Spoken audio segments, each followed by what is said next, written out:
It's Charlotte. Fran. And I'm not Hannah, I'm Mia. Hannah's ill today and she can't be with us, but we've got Mia to replace her.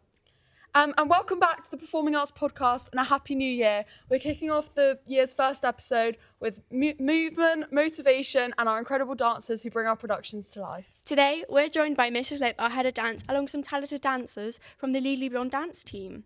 We'll be talking about choreography, teamwork, leadership, and what it takes to dance your way into a brand new year. So please welcome our guests. So first question is to Miss Lip. So what was it like leading the dance team for Legally Blonde? It's a lot of fun. It's a big responsibility, but I do really enjoy this musical. I like all of the songs that are in it, so it's an actually enjoyable process to choreograph for. Oh, nice. And what are you most proud of in this cast? I'm most proud of the people working together from different year groups. It's really nice to see someone in year 7 being part of the same team as someone maybe in sixth form. So for example, with the Delta News, we have all the years ranging, and that's lovely teamwork to see. You don't see the years anymore, you just see a group of people. I'm also proud of people that may be dancing for the first time, being in their first production. They've done really well. Yeah. And what is your favourite song from Legally Blonde to choreograph and practice? I changed my mind. It's always the one that I'm currently working on. That's the one that I go home and sing and dance to in my own kitchen. So I'd say Legally Blonde Remix currently, because that's what we're doing this week. But I think Positive overall, just because I like the message behind it. Yep. Yeah. Was that fun to choreograph, Positive? Yeah, it's good fun because it's got so much attitude and sass. And it's quite Yeah, funny as well. it's And I fun. love the routine in the middle of it. Yeah. Okay, and to the dancers, how would you describe the dance style and energy of Legally Blonde? I'll give you the microphone. Thank you so much. Well, firstly, obviously, because Legally Blonde is such a high energy musical, the dance is just going to have to be even more high energy. Like, for example, Whipped into Shape, that's really high energy. Because we have dancers that are dancing with skipping ropes for the first time, which is obviously really hard to do, but you've got to crack at it and then you'll get it, which is fine. What do you think? Yeah, I think because we're playing such a wide range of characters all throughout, all the dancers there, they all have kind of the same underlying theme, quite high energy, we're all teenagers pretty much in it, so it's all just quite fun. But then we all get to experience different themes throughout the dances. Whipped in Shape is set in a prison, and then in other ones we're just kind of also students at the universities. And, Which one's your favourite character to perform? Probably Whipped into Shape, because that's just the most fun to do. Yeah. We never get to dance with props either, which is good.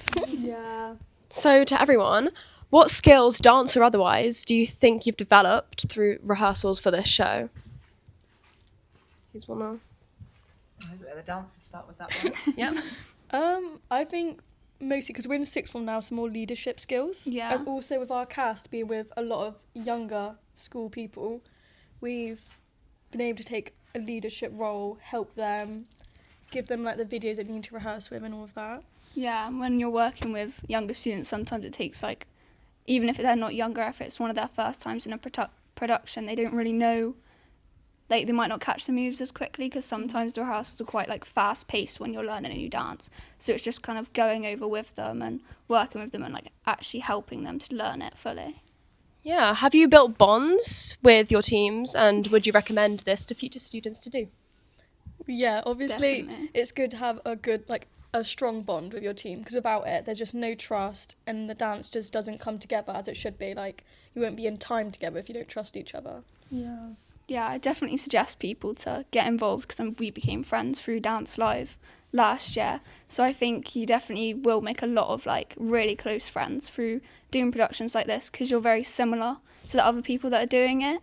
So you just have those mutual interests which you can then bond over, and then you become friends out of it. Have you guys done past musicals with the school before? Yeah, we did High School Musical, and then we've done Dance Live twice, I think. Okay, and What was that first music we did? Rock of Ages. Is that Which one's been your favourite to be a part of so far? I really like Dance Live #1, as Yeah. we did come first in the semi-finals, and then in the finals we did come second, but we'll be back there again, so it's fine. That was my favourite, because it was such a big moment for our school as well, of being quite small, not very known, as the other schools have, college people doing it. So I think it was just a big thing that brought us all together.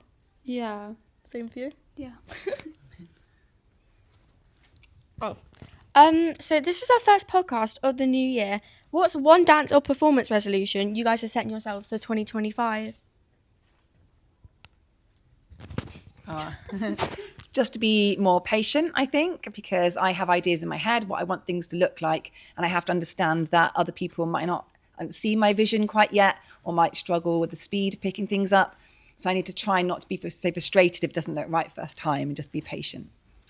How do you start with the choreography, like making choreography for dancers? I actually don't start with movement, which is probably quite unusual. I start with the visual shapes and structures. So I think about the formations I want, whether we're in lines or circles or moving.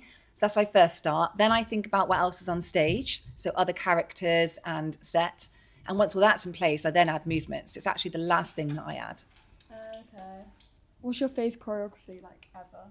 Always my dance live. In musicals. I don't know. I did actually really enjoy working on Grease and things like Summer Nights and things like that. So that's a really fun musical.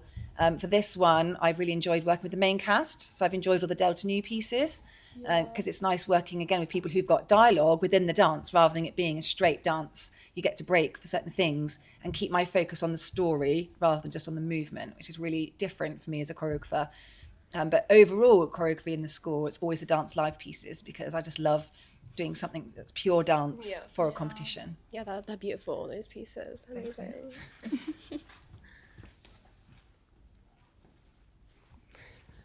So how do you encourage boys to do dance? Is it a challenge for you?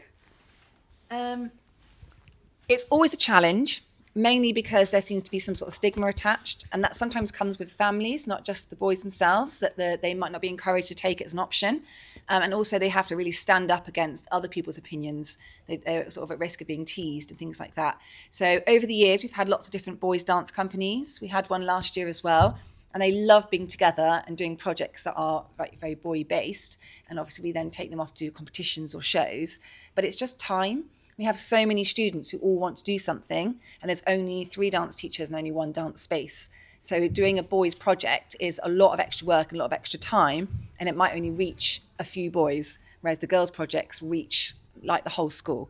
So it's definitely a priority of mine, but it's not something that's easy or ongoing. Yeah. Well, this is a question for you guys. What is your future in dance if you're planning on carrying on with dance? Okay, would you like to start? You can go. I've been thinking about this for ages.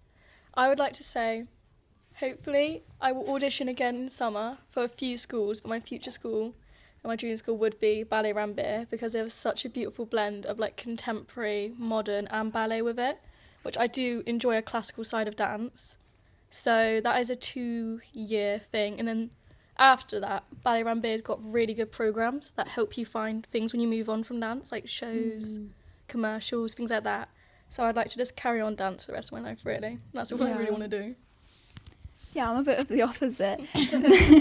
Dance is more just like, it's kind of like a break, like it's more just fun. Like 'cause at the moment I'm in year 13, so I'm doing A-levels, so being able to do the musical is kind of just like, it gives me a break from thinking about schoolwork. Yeah. And yeah, I think a lot of people in my year tend to avoid getting involved in stuff in year 13, but I just wanted to because it just kind of gives me like a time where I can just kind of have fun with it rather than like homework or revision or stuff like that outside of school. Yeah. In the theme of the new year, guys, what are your resolutions, if you have any? Like dance related. Or just in general, in general? Do you want to start, Miss? Yeah, well, it's probably the same as my dance resolution is patience and calmness. It's hard being, working here all day and then going home to a family and trying to keep patient with both sides of my life and just maybe being kind to myself that you can't always do it all. Sometimes you have to let something drop to be able to focus on something else. Yeah, I would have to agree with being kind to yourself because I obviously started dance quite late. So I am behind with other people, so I have to give myself that time that everyone else had extra with since they started dance at like 3 to 4. They have so many more years of experience than me, so I just have to be easy on myself and know that I won't get it straight away. Yeah.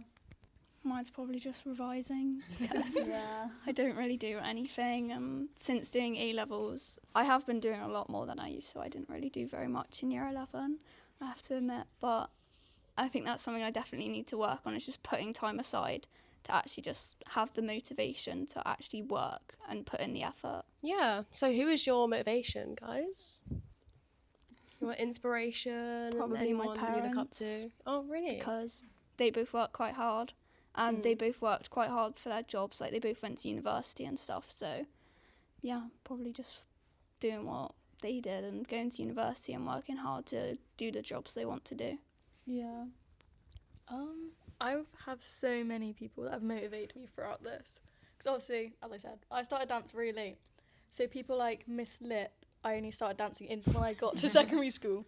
So when I was first introduced to Miss Lip and Miss Cook, it was like just opened my eyes to so much of like my future that I could do. And she's always trusted me with it. Like, I don't even know how to explain it properly. You've always just been there for me. And like Mr. Buckley, all of the performing arts have always been there for me.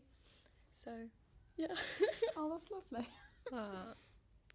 What about your inspirations, Yeah. like in the performing arts world? I mean, I've been dancing since I was 2. So my original inspiration would be my teacher I had for about 18 years, which was Julie Bowden. And then on to university, all my lecturers there. But now it's actually, I can take it from anywhere. So I could be watching TV, you might see a choreographer on there, maybe like Strictly or something, or a music video, or it can be looking at the musicals and the original choreographers of it. So I think the point is understanding that it doesn't matter how old you get, there's always someone who can inspire you. And it could be one of my students, watching them choreograph their own pieces. And it could be an older choreographer who's no longer with us. It's just about being open to look for inspiration where you can see it. Yeah. Wow. That's it for the Performing Arts Podcast. What a great way to start the new year. Yeah. And thank you to Miss Lip and our amazing dancers for sharing their passion and energy. Here's to a full year of creativity, confidence, and choreography. We'll see you next time. Bye.